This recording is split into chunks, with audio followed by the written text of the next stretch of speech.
This is the Night Wolf howling at you, and today we're going to take a look at the G.I. Joe Classified Series Night Force 2-pack of Vincent R. Falcon, Falcone, and Quarrel. And more specifically, in this review, we will be taking a look at Quarrel, although apparently her real name is actually would be Hedda Quarrel Pulver. On the front of the box, obviously, we see the two figures. Quarrel is actually based on one of the original Action Force characters back in the 80s from a line that was released in the UK and Europe, based off of the Scarlet body. Falcon was a Night Force character back in the 80s himself. On the side here, we have an image of Quarrel looking very serious and Falcon with that smug little smile on his face. On the back, we have the product photos or renders. And it kind of looks like they might be in that crystal cavern from the mask device. Hopefully they give us the entire mask device, even if it's piecemeal with sets. And on the other side, we just get the usual BS with the little icons that, it'd be nice if they actually put out what they're supposed to stand for at some point. Let's go ahead and open this sucker up.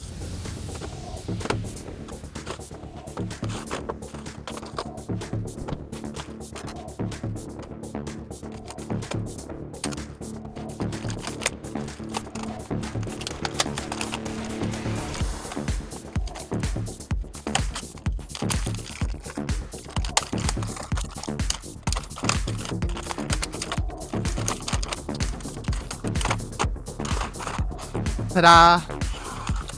So now we have Quarrel.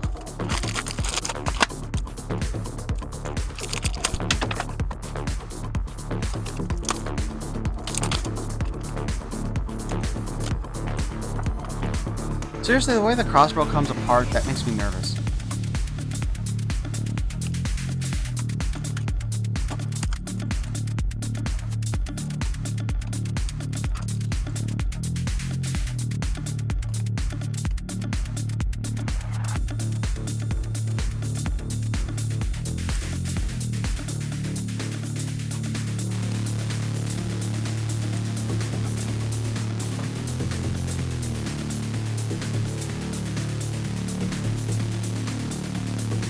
Alright, real quick. I guess it is actually just the standard helmet for Night Force. But I really thought that, the size difference, it's noticeable, but it's not that much as you might think. The female helmet is a little bit smaller. Just wanted to get that out of the way first, foremost. So Quarrel here comes with a lot of Scarlet's equipment, including the crossbow, which I absolutely hate this design. Like, I understand what they're doing. It makes it a little bit less likely to break in packaging and packing. But this little teeny tiny peg is the only thing that keeps this thing together. And yeah, you could just go ahead and say use this as just a pistol of some sort if you wanted to. But, it's still supposed to be a crossbow.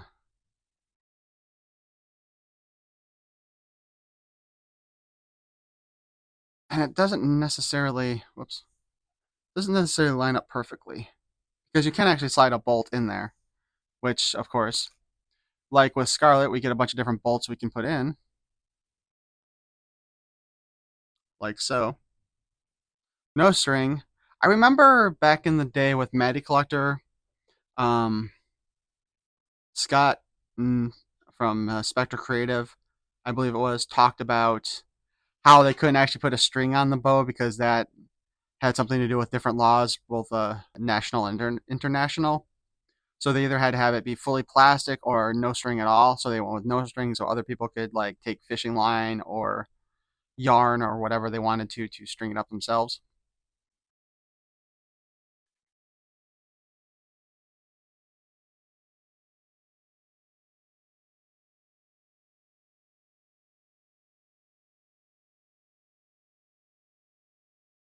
It might not be easy to tell, but technically there are 4 different and unique arrowheads on these different arrows. The only one that really stands out is this weird little grabbing one. Sorry, bolts. I don't know if that was, I don't really know if there was a point to that. And this bolt I absolutely hate because it doesn't really fit in her quiver very well. But we'll deal with that when we look at the figure. She's got one curved blade here that is designed to go up in the sheath there. And the sheath has a cutout on the side also in order to fit that weird shape there. We have a standard knife, dagger type.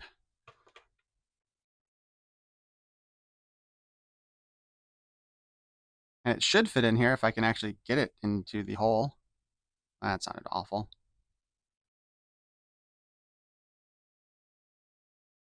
Interesting.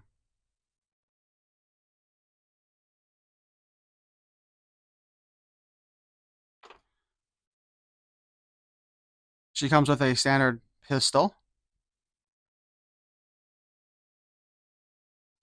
There is nowhere on her equipment to hold this one, unfortunately.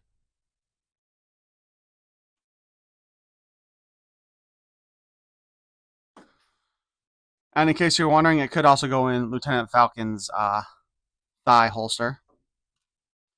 She's got two fists for punching. She again also comes with a Night Force flashlight with the red lighting element.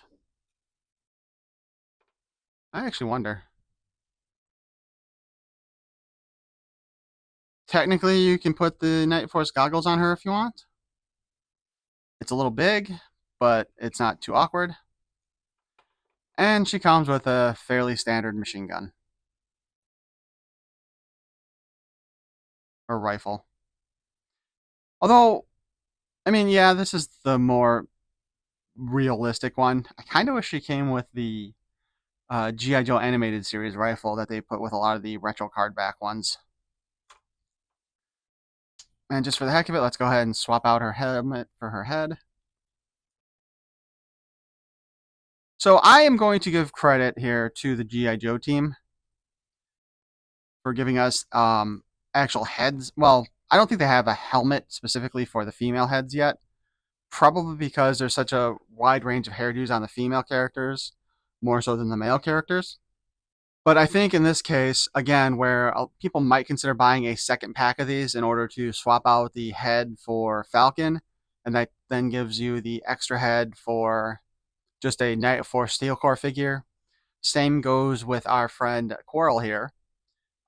With the helmet there, we can just make her into a generic Night Steel Brigade trooper.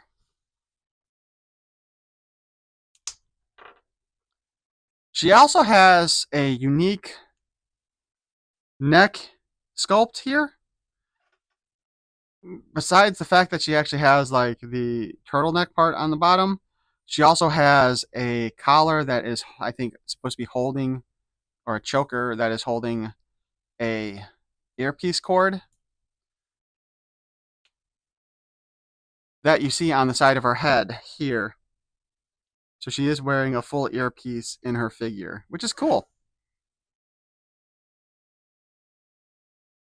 Although when you turn the head, the lineup kind of disappears, and that's kind of silly looking.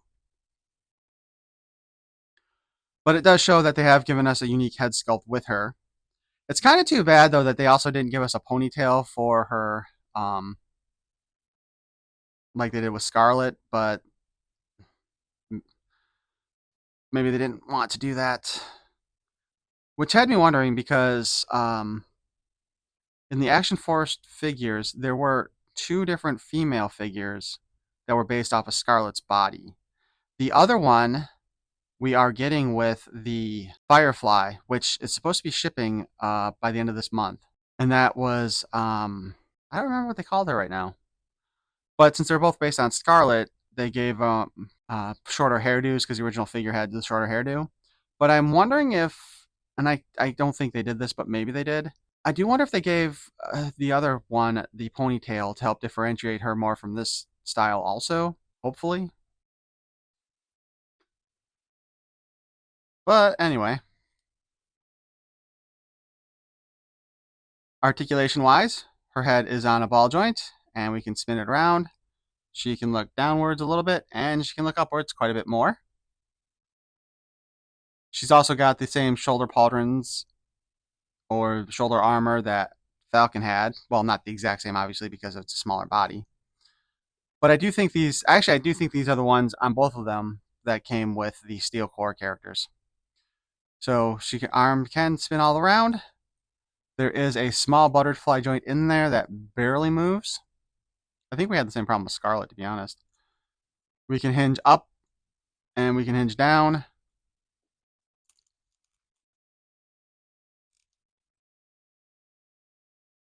Let's see.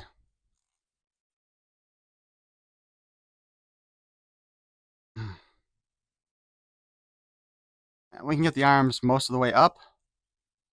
What's interesting here, okay, she's got the UK flag on her shoulder underneath the armor. On the armor, it's got the Night Force mana core.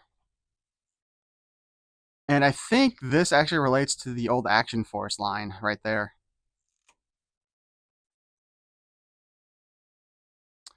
She does have a bicep cut. Obviously, the shoulder armor interferes with it.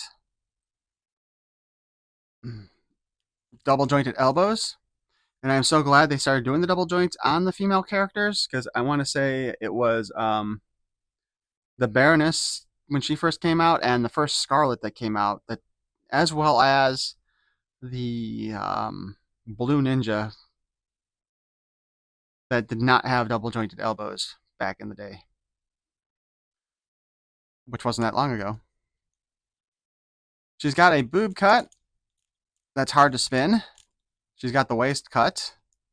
And if you might notice here, there's a little hole on her hip. And that is supposed to be used to put this,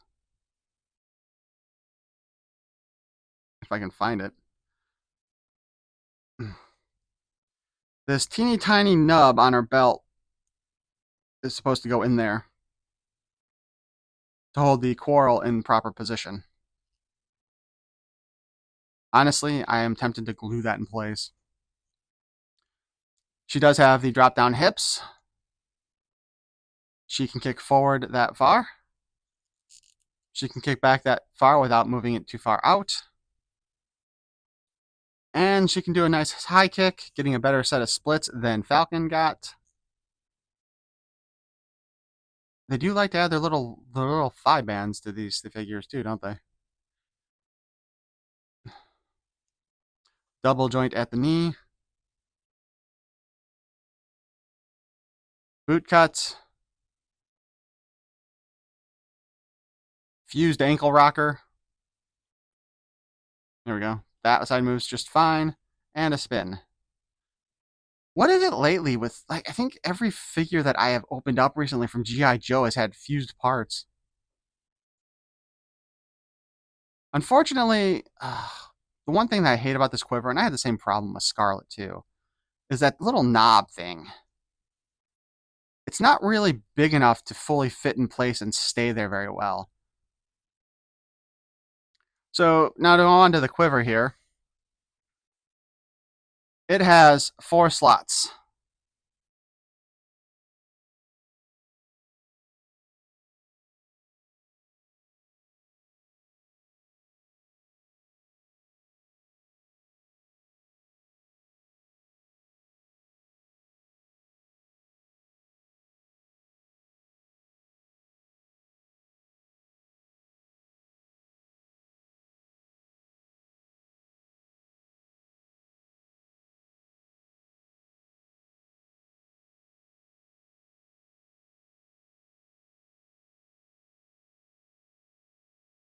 And you pretty much have to put them in feather first if you want to have them sit out like that. Because, as mentioned before, the weird clawed one, you can't put feather, or you can't put the arrowhead in first. I guess technically you really can't do that with any of the arrowhead, depending upon which hole you use. That also came out wrong.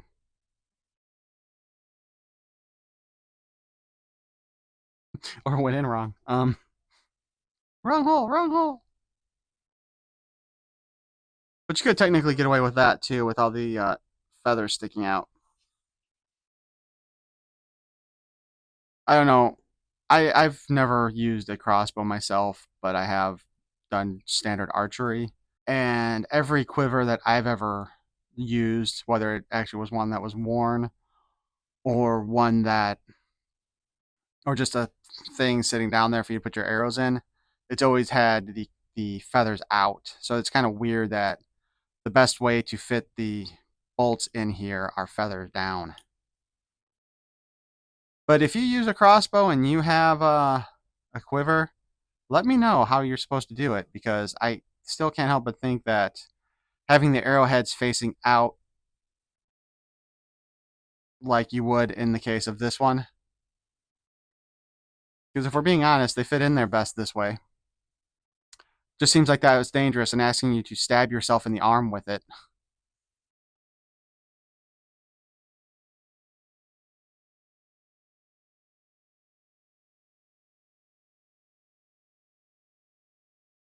Crossbow holds in her hand really nicely, though.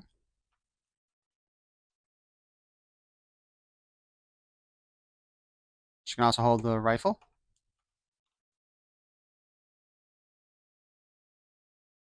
And, of course, the pistol.